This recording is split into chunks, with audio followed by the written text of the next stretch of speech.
चंद मिनटों में कुछ अहम बातें कहना चाहता हूँ। आज हमारा मुकाबला जिनसे है, जिन्होंने कांग्रेस छोड़ी, जिस पार्टी ने उनको जीरो से हीरो बनाया था, उनके साथ गद्दारी की।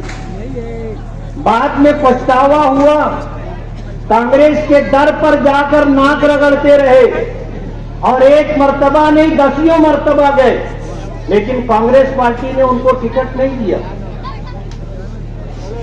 अजीत दादा पवार से जाके निफाड़ में खुफिया मुलाकात करते और मुलाकात करने के बाद उनसे वादा होता है कि हम आजाद लड़ेंगे और चुनकर आने के बाद आपके साथ रहेंगे, यानी बीजेपी में जाएंगे। आप अंदाजा कर सकते हो, महाराष्ट्र के अंदर 288 एमएलए, जिसमें मैं भी हूं। अजीत दादा पवार ने किसी एमएलए को 20 करोड़ का फंड नहीं दिया। इनमें कौन से सुरखाब के पर लगे थे जो इनको 20 करोड़ का फंड दिया गया? सरकार अकलियतों की और मुसलमानों की दुश्मन है। यूपी में मदरसों का क्या हाल किया गया है, आपने अगर अखबारात पढ़े होंगे, आपको वाकफियत होगी तो आपको पता होगा। बीजेपी सरकार हमारे मदरसों में घुसना चाहती है, हमारी मस्जिदों में घुसना चाहती है। हमने कब सरकार से मांगा था कि आप हमारे मदरसों के लिए 10 लाख रुपए का फंड दो? हमने तब मांगा था कि हमारी मस्जिदों के लिए आप जो है सोलर जो है वो स्कीम हमको दो। तब हमने मांगा था। हम तो गैरतमंद मुसलमान हैं, ईमान रखने वाले मुसलमान हैं। हम मरना पसंद करेंगे लेकिन गुलामी की जिंदगी नहीं गुजारेंगे। हम मरना पसंद करेंगे लेकिन अपनी मस्जिदों में, अपने मदरसों में फिरका परस्त बीजेपी और आरएसएस की दखल अंदाजी बर्दाश्त नहीं करेंगे। हम कमाते हैं, रोज कमाते हैं, रोज खाते हैं, लेकिन हम अपनी मस्जिदों की तामीर के लिए, अपने मदरसों को चलाने के लिए कभी हमने सरकार से कोई फंड नहीं मांगा। आप बीजेपी से साजबाज करके हमारे मदरसों तक और हमारी मस्जिदों तक बीजेपी को लाने की कोशिश कर रहे हैं। ये जो पार्टी लेकर के आए थे, ये पार्टी उन्होंने मुतारफ कराया इस्लाम। जाहिर बात है, आज उस पार्टी से जो लोग जुड़ेंगे, उन्होंने नारा लगाया था इस्लाम जिंदाबाद, इस्लाम जिंदाबाद। ये वो नारा था जो बीजेपी पूरे महाराष्ट्र में चला रही है कि मुसलमानों की तरफ से ऐसी बात सामने आए कि हिंदुओं की ओट मुत्तहिद हो जाए। ये उसी साजिश में मुब्तला है और इन्होंने ऐसा नाम लाया, इस्लाम का नाम दिया। जाहिर बात है, तुम हारोगे तो लोग फिर कल कहेंगे कि इस्लाम हार गया। आज जो लोग कह रहे हैं इस्लाम जिंदाबाद, जो आपके सियासी मुखालिफ होंगे वो कहेंगे इस्लाम मुर्दाबाद।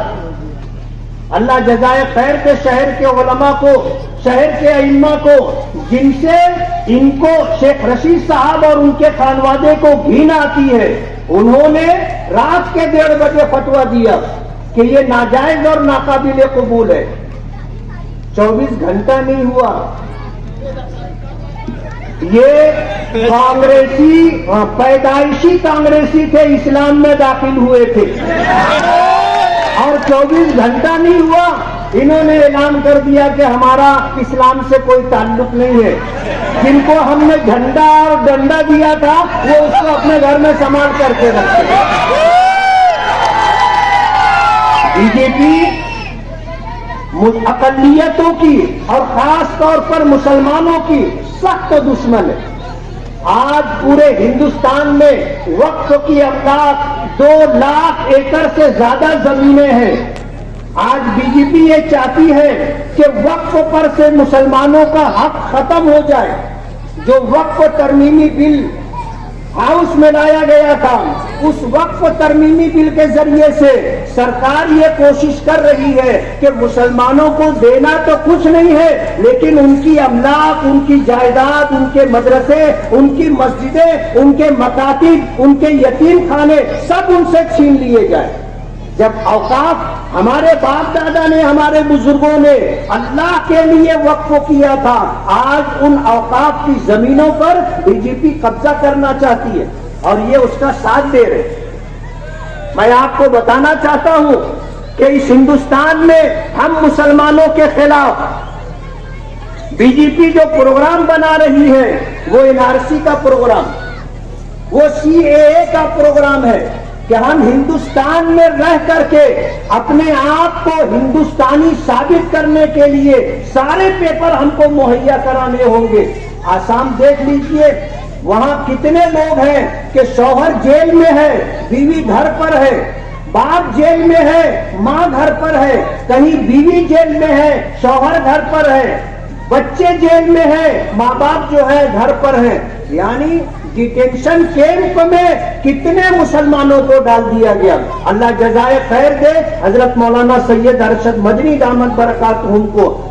जमीयत उलमाए हिंद ने सुप्रीम कोर्ट में ये मुकदमा आज से नहीं बरसों से लड़ करके ये फैसला सुप्रीम कोर्ट से करवाया कि जो लोग आसाम में 1971 से रह रहे हैं वो गैर हिंदुस्तानी नहीं कहलाएंगे, चाहे उनके पास पेपर कम।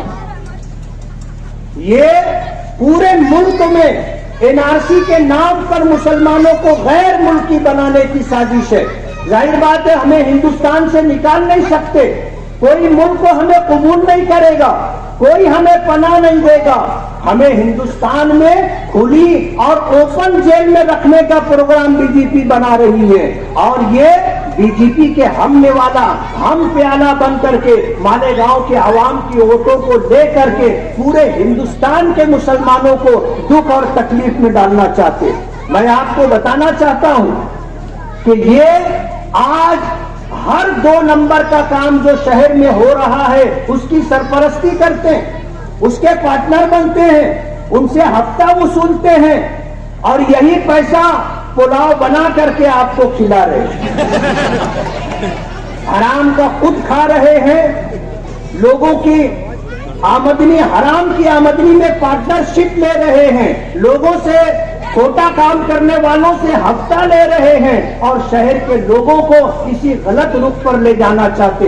मैं आपसे और आपके जरिए अपनी उन गयूर माओ और बहनों से जो आज घरों में बैठकर मेरी बात सुन रही हैं, ये पैगाम देना चाहता हूं कि ये हमारी नस्लों को तबाह और बर्बाद करना चाहते, ये हमारी नस्लों को गलत रास्ते पर डालना चाहते और इस बात के लिए कोशा है कि इस शहर के अंदर हमारे पास इतना पैसा होगा कि हम इतना पैसा खर्चा करेंगे कि कोई हमारे सामने आने की हिम्मत नहीं करेगा।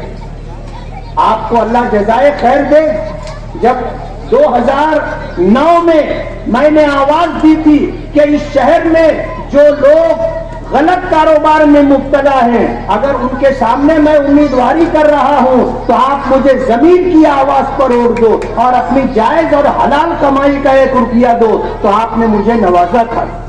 84,000 रुपए से ज्यादा 1-1 रुपये की शक्ल में आपने मुझे दिया था। हमारा शहर पैसा लेने वाला नहीं, पैसा देने वालों का शहर है। हमारा शहर ईमानदारों का, दियानतदारों का, मेहनत कशों का, मस्जिदों मदरसों के लिए चंदा देने वालों का शहर है। हम हरामखोर नहीं है। आपको अगर ये पसंद है तो आप हरामखोरी करें।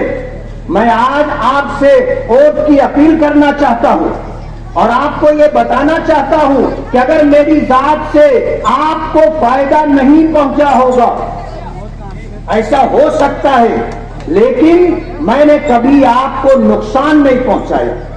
आज इस पूरे शहर में जो हमारा था, हमारा है, जो हमारे नहीं थे, नहीं है, हमने कभी उनके खिलाफ कोई नुकसान पहुंचाने वाली कार्रवाई नहीं की है।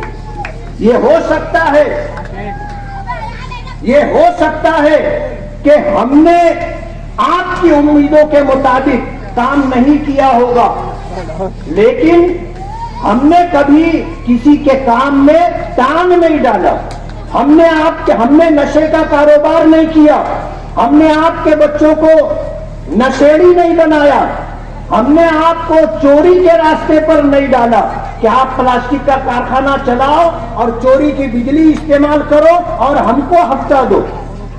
हमने कभी आपसे हफ्ता नहीं मांगा और कभी हमने इलेक्शन लड़ने के लिए किसी के पास चिट्ठी नहीं भेजी कि 5 लाख भेज दो, 10 लाख भेज दो।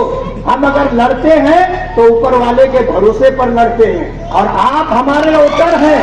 आपने हमसे कभी इस बात का मुतालबा नहीं किया कि हमें पैसा दो। मैं जिस वक्त आ रहा था उस वक्त मैंने ये बात सुनी कि गुरुवार वार्ड के लोग गरीब जरूर हो सकते हैं, मजदूर जरूर हो सकते हैं, लेकिन कभी उन्होंने अपनी गैरत का, अपने ईमान का सौदा नहीं किया। और इस शहर को इसी गुरुवार वार्ड में अलग अलग लोगों को चुन करके दिया जो कारपोरेशन तक पहुंचे। हमने कभी आपके कारोबार में पार्टनरशिप नहीं मांगी। हमने आप पर प्रेशर बनाकर जबरदस्ती पार्टनर हम नहीं बने। हमने आपका कारोबार कभी नहीं छीना।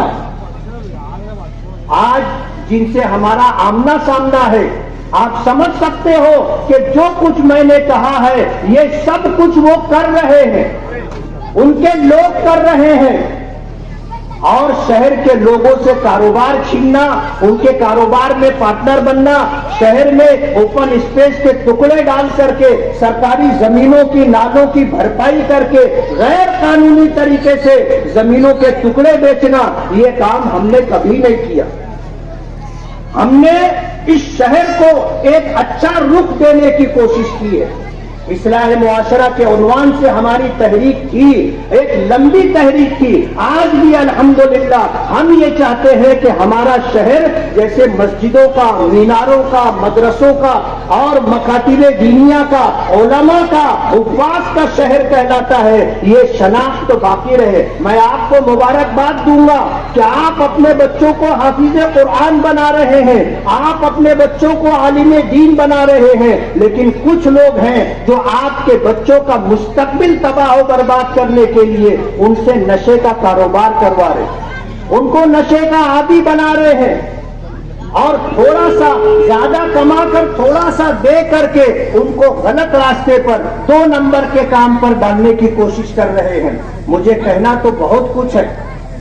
आप हमेशा उन लोगों का साथ देते रहे। मैं उनसे कह रहा हूं जिन्होंने उनका साथ दिया, उनको वोट दिया, लेकिन मैं ये कहना चाहूंगा कि तुमने चाहा ही नहीं, हालात बदल सकते।